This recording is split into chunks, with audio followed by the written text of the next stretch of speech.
Hi everyone, this is going to be a quick tutorial whereby I'm going to take you through KG Elite Performance's training monitoring file. We're going to go through a series of worksheets which are at the bottom of the page, and it'll give you a very good idea of what you're going to get if you're a strength and conditioning coach and you want to purchase this file from KG Elite Performance on the website, or if you're an athlete and you want to begin work with KG Elite Performance. So this would then obviously be contained within that working relationship, and for every program that is laid out for you, you'd get this file system so that you can start to monitor along with our coaching staff on your performance on the strength and conditioning side. So let's go through the first page, which is the information page, and we just have some aims of the program which are highlighted here. You can read these yourself. And we've also then got some capacity measurements which we're just keeping an eye on. So for example, our weight and body fats, leg power, and strength scores. So these tests are, relevant towards the sport. In this instance, it's a professional golfer. And then also some additional comments which will highlight a little bit more information regarding the program for the golfer. So the next page we have is the periodized plan. So a lot of work kind of goes into this just to organize the training structure for the year. So we look at, well, what's the performance goals? We look at assessment.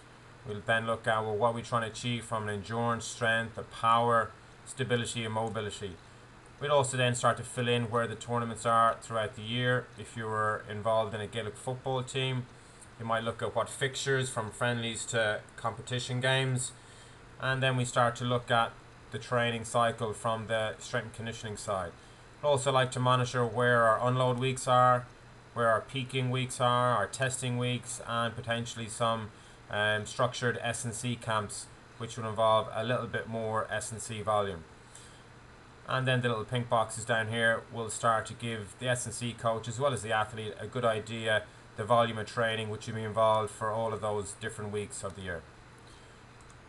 So this next page would probably be a very good page for the athlete to have a greater understanding of their training in terms of a weekly structure.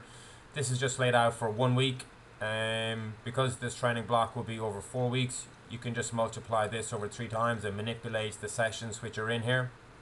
So for illustration purposes, we'll just keep it for the 1 week. So you have is the various different sessions which are laid out along with the training time, and then a little color system which I use, or a traffic light system which would indicate the intensity for each of those sessions. So red is a tough session, amber would be a medium, green would be a relatively light session which wouldn't have a massive amount of fatigue for the athlete. So at the end of that, we can then start to total up, well, what's the total time spent doing strength and conditioning? In this instance, 280 minutes. This could also then, you could integrate then also the technical stuff, as in for the golfer, what time is spent perhaps practicing, and then you could have a totally weekly training time. So that can be changed based upon the needs of the athlete or what you specifically want to do as the S&C coach. So this next file then is probably what separates the way in which we monitor from other monitoring systems out there.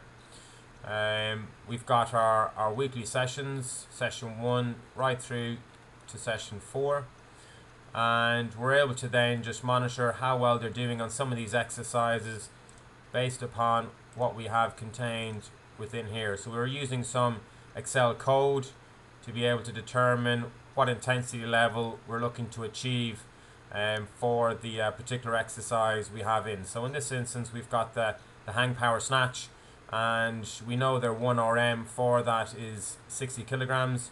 So when somebody puts in, if they've achieved 3 reps at 60 kilograms, we know that's at 100%. If the athlete only achieved 50 kilograms, we then start to see some changes. So for the athlete, they don't have to worry about any of these additional rows. They just need to fill in their weight and also potentially their power using a linear transducer, as in the Tendo Fitradine. They just need to fill in these cells in here, and all the computations are done for them. So all of that would occur over here, and once they fill this in from weeks 1 through to weeks 2, 3 and 4, we can then start to see some graphical representation of those intensity levels. Also then we can start to record the training load volume. So based upon the rep range and the weight, we can then get some load volume occurring over here. So that load volume is totaled, and then we can start to see, well, what was the total load volume for that specific session.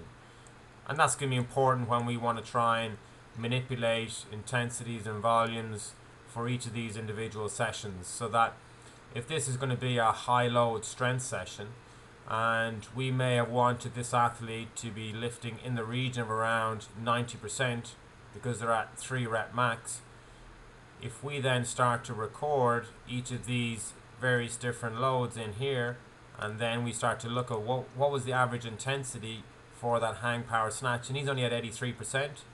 Well, we'll be able to give him direct feedback. Well, he only trained at 83%. We wanted him up at 90%. So we then look at what was the average, 86%. Well, he's a little bit below where we wanted it to be. So again, we can give some direct feedback that he was 4% off what we were looking to achieve. Therefore, the adaptation we specifically wanted to create was a little bit diminished. So this can also then be recorded from a daily structural point of view. So we may want to have a certain type of periodization, such as an undulating one, whereby we manipulate the intensity and the volumes on a daily basis or on a unit basis over the week, so that we don't have just a linear approach of training at high intensity for each session or training at high volume for each session. So where we see a rise in the intensity on the red graph, we should be looking to try and see a little bit of a reduction then in the volume. In terms of power, we can also look to record this, and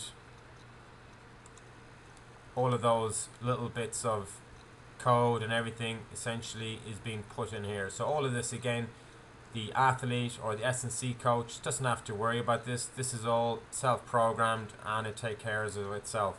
It's essentially what it's doing is computing all the different scores from what's being put in place by the athlete in these cells, and it's doing all the work so that it creates the graphs that you want. A couple of additional sessions can be put in, such as a recovery session, which you have in these areas here. And then you've got a stretch routine using some of our Math8 active assisted isolated stretching, and that will be in here. We can also then look to add in some additional stuff in here to give more feedback for the athlete in terms of their body composition. So I like to put in just some classification of their scores to tell them a little bit of feedback where they're at and where perhaps they need to be. So we can do that from a weight and also a body composition point of view over 4 sites, and the same from a leg power point of view. So this can be manipulated depending upon your athlete. Okay everyone, that's essentially the tutorial. I hope it's been fairly informative for you, and it's given you a very good idea of what you're going to get if you want to purchase this file from KG Elite Performance. If you're a strength and conditioning coach, or if you're an athlete and you want to start work with us, this is the type of monitoring system which we use to try and enhance your performance. Okay, talk to you soon. Bye for now.